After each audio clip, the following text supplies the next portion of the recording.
Good morning. It's 8 a.m. We are live.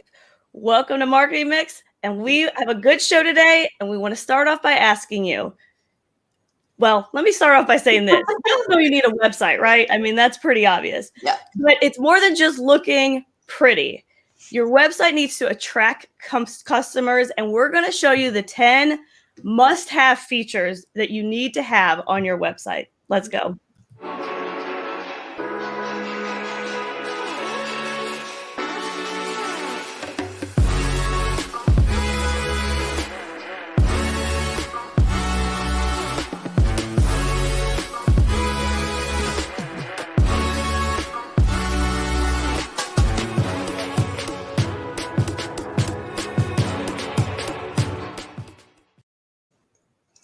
Hello.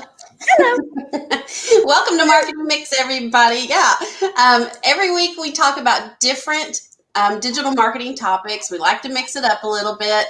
And this week's going to be a lot of fun. It is going to be a lot of fun. My intro is a little longer. I just had so much to say. I know. Couldn't get it out. Well, let's take a look at those broadcasts. Where can people find us? Yes. Don't forget that we go live on Facebook, YouTube, and Twitter. And we have our awesome podcast, Marketing and a Mic. And you can always follow us on Instagram and LinkedIn. And don't forget to subscribe to our awesome YouTube channel, Fusion One Marketing. Every single week, we are churning out new videos, helpful videos, all in the name of marketing.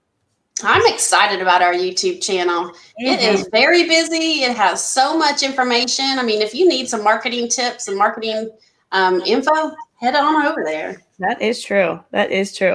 Okay, so today we're going to talk about how to put together a quality website. And it needs to have all the right features and ingredients to increase users, to get you some conversions, to increase visibility, all that stuff. Really, your website should be considered your headquarters. That is your headquarters online, where people can go to find everything that they need about your business. So we see a lot of trends out there. We see what works. We see what doesn't work. And these are the kind of top 10 that we feel you got to just have on your website. Exactly. So let's just jump right on in. Number one, you really need to keep your website updated. So have an updated modern design. And there are new designs coming out all the time. You should really freshen it up or do a redo every 5 years or sooner. Think about 2015. I mean, shoot, I can't even think back that far. I know. So much has changed, especially in technology. So your website has to be a part of that. And I am a huge believer in first impressions, whether it's personally or about your business, because you're telling the world what you're all about when they first come to your website. You want to make sure that it is top notch and it looks great. And the sites also need to contain useful pages. You have to have quality. I mean, you have to have quality info on there. Just a bunch of junk. Oh my gosh, I saw one this week. I mean, it had all the info. They didn't leave anything out, but it was crammed all on the front page. It made me dizzy just to look at it. So we don't want that. No, you definitely don't want that. And that kind of leads us to number 2, which is easy navigation, straightforward navigation, clear navigation, however you want to look at it. I mean, you got to think of it as like, let's say you go to a grocery store and you see the aisles. Each aisle, it tells you what you're going to find down that aisle. You go, you read a book. It's got a table of contents. It's got chapters. You can follow along easily. Your website should be no different. It should be a roadmap that provides the users an easy way to find exactly what they're looking for. And it should provide different ways to help them navigate most commonly, your most common purchases or services. In other words, when they're on your website, it needs to make it easy for them to get back to where they want to go. Or if they want to go back to services, they can't be like looking all over the page like, I'm lost now. I just clicked on another page and I don't know how to get back. So it needs to be very easy for them to find what they're looking for.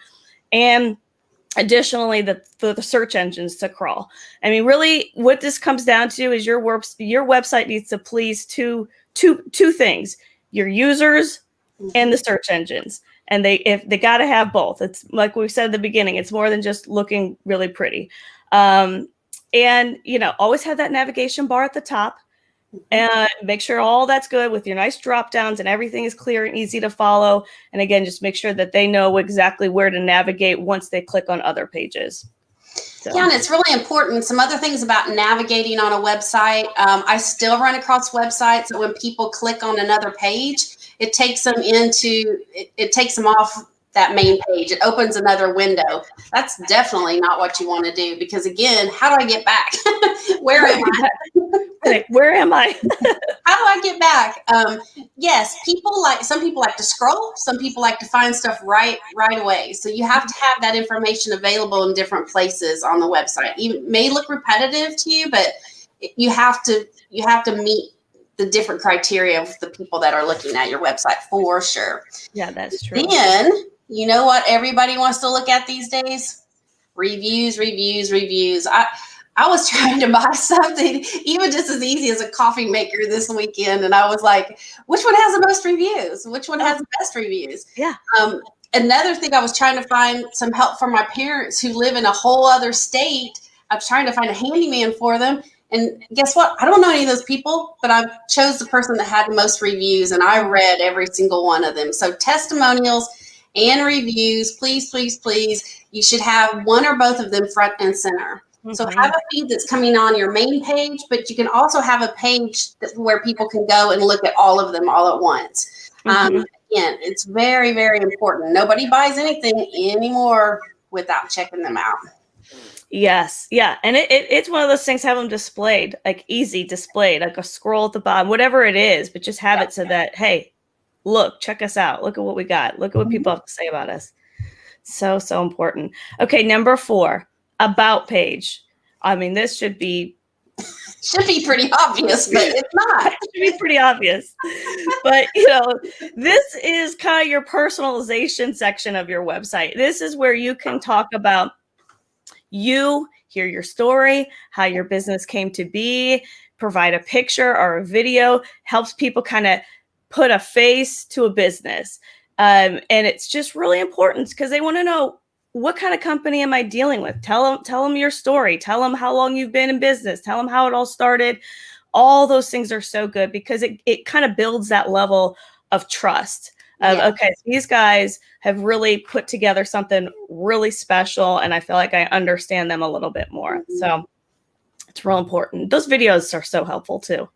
Oh, yeah. If you can do a video on an about page, yeah, that would be awesome because people feel like they get to know you a little bit better. I do want to say good morning. We have some early birds. We have Steve Johnson joining us this morning. Good morning, sir. Good morning, Steve. And Sandy Edmonds. Good morning to you too. Good morning. Good morning. All right. The next thing you need to have are pages for your services and your products. Hate to go down the SEO road again, but here we go. Here we go. There's a lot of reasons to have separate pages for your services and products. First of all, to give as much information as you can. You don't want to scrimp on this information. And pictures plus descriptions are the best way to go. The search engines love to see it separate. In other words, if you have 4 main services that you offer, you need a page for each one of them if possible. Same with products. Show them. The more description that you have, the better. Absolutely. Yeah. Okay, number 6, frequently asked questions page. This is so helpful. I mean, and such a good piece to have for a multitude of reasons. But one of them is you want to really put in there the most frequently asked questions that you receive. What are the common questions that everybody's coming at you at? And so important because not only are you helping and you're serving as sort of a resource or an expert that people can come to and look at, okay, I've got this question. Oh, wow, they've already got it answered on their page. But another thing is it helps save you time. So you don't have all these one-off calls of, hey, Mr. Handyman, do you do this? Or, hey, what do I do if I do this? I mean, it just helps save time. And again, when you're a resource and talked about being a headquarters, when everything is in one location and you're getting more activity to your website. And that's really what it's all about. So having a frequently asked question page is very, very helpful. It definitely is. And wanted to say hello, Levon. Hey, y'all. That's Hello. what she said. And also Melissa Keck, who just found out she's having a baby girl. So Yay! exciting. Oh, that is so exciting. Congratulations, Melissa. Yes, congratulations. So, good morning to all of you. The next thing that is really popular, some people have no clue what it is, but it's a blog. And we say that, we kind of joke about that because I think the term blog intimidates people, and I get it, because immediately, what do you think? I don't know how I'm going to keep that up. How many times do I have to write? How many times do I have to post? Blogs should not be intimidating. In fact, we have some customers that call it news or our latest news or something. They call it different than a blog, something different than a blog, because Yeah, sometimes blogs get a bad rap, and I think it's just because of a misconception. I think it's like somebody's personal journal, like, I'm blogging. Like, that's not what this is. it's like, what do we have to blog about websites? Right. It really can serve as a resource. That's the way I would look at it. You're the expert in your field. Think of all the things you know. Oh my gosh, you could just sit down and write all day long, probably all of the things you know.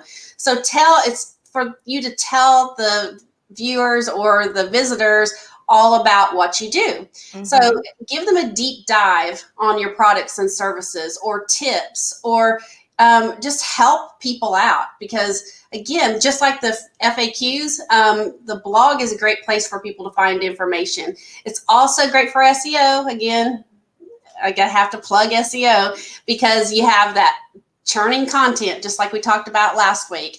And then you have relevant information for the end user to find. So I don't know about you, but when I'm searching out something, the more info, the better. Yeah. I mean, I may not read every single thing, but I like to have it available. Now, I do have to caution you on this, because blogs, just like anything else, if you're not going to keep them up, it's better not to have one. Right. And you need to be realistic about that. It's not the end of the world if you don't have a blog on your website. We're just giving you best case scenarios. But if you can't blog and post at least once a month, and that's minimum, then I would just skip it altogether. Yeah. Right. Yeah. It's kind of one of those things, you either got to commit to it or don't bother. Yep.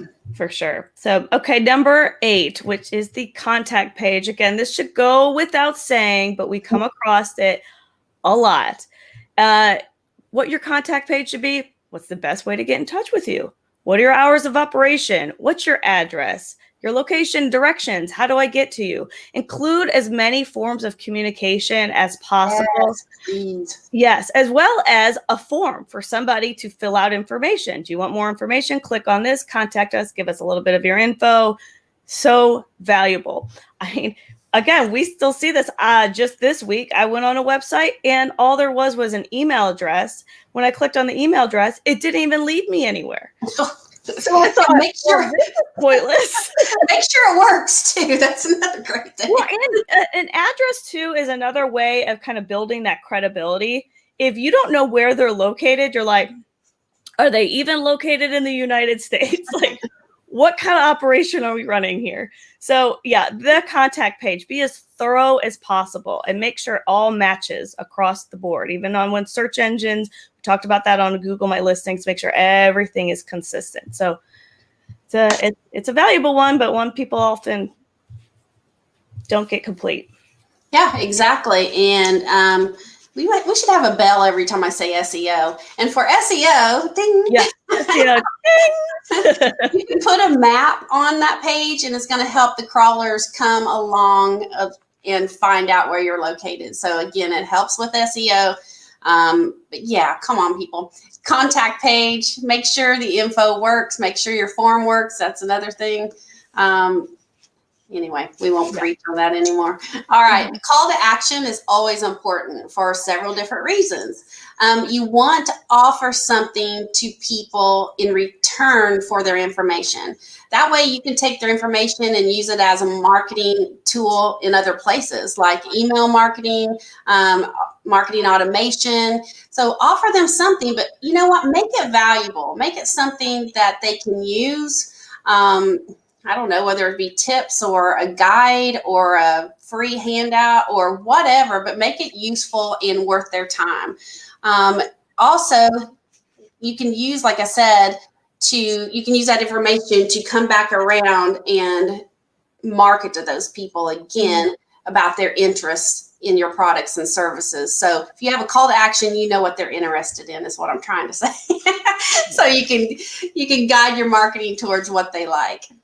Absolutely. Okay, number 10, social media icons. You know, it's 2020 here.